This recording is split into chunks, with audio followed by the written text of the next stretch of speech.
सच तो ये है कि भारत में सांस लेना भी अब एक खतरा बन गया है। हमारा देश एक बहुत बड़े वायु प्रदूषण संकट से जूझ रहा है। इससे निपटने के लिए एक बड़ा राष्ट्रीय प्रयास भी शुरू किया गया था।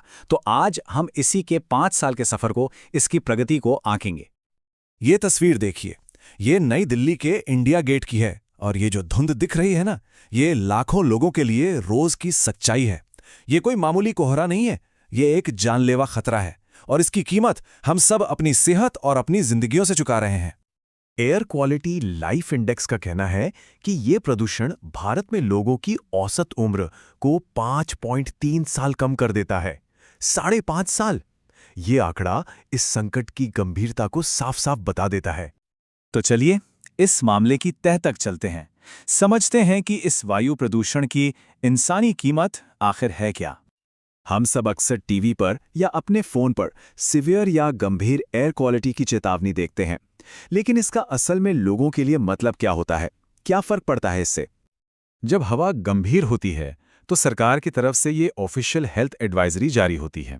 कहा जाता है कि बाहर कोई शारीरिक गतिविधि ना करें, सुबह शाम तो बिल्कुल ही बाहर ना निकलें, अगर अस्थमा है तो दवा पास रखें, खिड़कियां बंद रखें, यहां तक कि घर में मोमबत्ती या अगरबत्ती भी न जलाएं और धूल कम करने के लिए गीला पोंछा लगाएं। सोचिए, ये तो एक तरह का लॉकडाउन ही हो गया है ना। बस फर्क इतना है कि दुश्मन दिखाई नहीं देता। और ऐसा मत सोचिए कि ये बस कुछ शहरों की कहानी है। ये आंकड़ा देखिए, 100%। भारत की पूरी आबादी, 100% लोग ऐसे इलाकों में रहते हैं जहां हवा की गुणवत्ता WHO के मानकों से कहीं ज्यादा खराब है। मतलब कोई भी इससे बच नहीं पा रहा। ये एक राष्ट्रव्यापी संकट है। तो सवाल उठता है कि इस संकट से निपटने के लिए सरकार ने क्या कदम उठाए। यहीं पर एंट्री होती है राष्ट्रीय स्वच्छ वायु कार्यक्रम की, जिसे हम NCAP भी कहते हैं। NCAP को 2019 में लॉन्च किया गया था। ये एक राष्ट्रीय स्तर की रणनीति थी जिसका फोकस था पूरे भारत में वायु प्रदूषण से लड़ना, खासतौर पर उन 130 शहरों पर जहां प्रदूषण का स्तर लगातार राष्ट्रीय मानकों से ऊपर था। शुरुआत में 2019 में लक्ष्य रखा गया कि 2024 तक पार्टिकुलेट मैटर में 20 से 30% की कमी लानी है, लेकिन फिर 2022 में इस लक्ष्य को और बढ़ा कर दिया गया। नया लक्ष्य था 2026 तक PM10 के स्तर में 40% की कमी लाना। लेकिन यहाँ एक बहुत ज़रूरी बात समझनी होगी, PM10 और PM2.5 में फ़र्क। देखिए, PM10 थोड़े मोटे कण होते हैं, जैसे धूल, पराग वगैरह। ये आँखों, नाक और गले में जलन पैदा करते हैं। लेकिन जो असली खतरा है वो है PM2.5। ये इतने महीन कण होते हैं कि सांस के जरिए हमारे फेफड़ों में और खून तक में घुस जाते हैं। NCAP का शुरुआती फोकस PM10 पर था, जबकि ज्यादा खतरनाक PM2.5 को माना जाता है। तो अब आते हैं इस विश्लेषण के सबसे अहम हिस्से पर। 5 साल बीत चुके हैं, देखते हैं कि NCAP का प्रदर्शन आखिर कैसा रहा।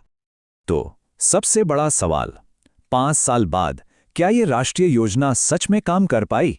क्या इससे हवा साफ हुई? चलिए देखते हैं कि डेटा क्या कहता है।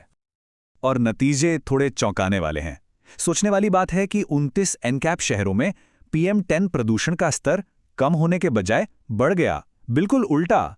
इससे साफ है कि प्रगति हर जगह एक जैसी तो बिल्कुल नहीं हुई है। और जब बात आती है सबसे खतरनाक कण यानी PM2.5 की, तो तस्वीर और भी डरावनी हो जाती है। टॉप 3 सबसे प्रदूषित शहर देखिए, असम का बर्नीहाट, फिर दिल्ली और हरियाणा का गुड़गांव। यहाँ PM2.5 का स्तर भारत के राष्ट्रीय मानक से 2 गुने से भी ज्यादा और WHO की गाइडलाइन से तो 20 गुना से भी ज्यादा है। तो आखिर गड़बड़ी हुई कहाँ? क्यों इस योजना के नतीजे इतने मिले जुले रहे? चलिए अब फंडिंग और कार्यान्वयन में जो कमियां हैं उनका विश्लेषण करते हैं। सबसे पहली बात तो पैसे की है। NCAP और दूसरे फंड्स के तहत कुल 11,211 करोड़ रुपए आवंटित किए गए, लेकिन इसमें से इस्तेमाल हुए सिर्फ 7,594 करोड़ रुपए।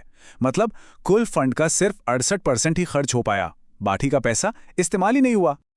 और जो पैसा खर्च हुआ भी वो कहाँ गया? ये चार्ट देखिए। इसमें से 67% यानी 2/3 पैसा सिर्फ सड़क की धूल को प्रबंधित करने पर लगा दिया गया, जबकि प्रदूषण के बड़े स्रोत जैसे औद्योगिक उत्सर्जन, घरेलू ईंधन, इन सब पर सिर्फ 1% खर्च हुआ। मतलब साफ है कि प्राथमिकताएं शायद सही जगह पर नहीं थीं। और भी कई प्रणालीगत चुनौतियां सामने आए, जैसे कि देश में 1500 मैनुअल मॉनिटरिंग स्टेशंस का लक्ष्य था, लेकिन उसमें से 534 अभी भी कम हैं। फिर ये पता लगाने के लिए कि प्रदूषण आ कहां से रहा है, अध्ययन होने थे, लेकिन 130 में से सिर्फ 50 शहरों में ही ये अध्ययन पूरे हुए हैं और लोगों को जागरूक करने वाले कार्यक्रम भी काफी धीमे पड़ गए हैं। तो अब समस्याओं से आगे बढ़कर समाधान की बात करते हैं। सीआरईए की रिपोर्ट में आगे के लिए क्या रास्ता सुझाया गया है, वो देखते हैं। पहली और सबसे जरूरी सिफारिश, सबसे ज्यादा खतरनाक प्रदूषक को प्राथमिकता दें। मतलब एनसीएपी का फोकस PM10 से हटाकर ज्यादा हानिकारक PM2.5 पर किया जाना चाहिए, क्योंकि असली खतरा तो वही है। दूसरी सिफारिश है नियम कानून को सख्त करने की। औद्योगिक प्रदूषकों और बिजली संयंत्रों के लिए जो उत्सर्जन मानक हैं, उनका पालन न करने पर कड़े दंड का प्रावधान होना चाहिए। जुर्माना इतना सख्त हो कि कोई नियम तोड़ने की सोचे भी ना। और तीसरी और आखिरी सिफारिश है एयरशेड दृष्टिकोण अपनाने की। इसका मतलब यह है कि हवा तो राज्य की सीमाओं को नहीं मानती, है ना?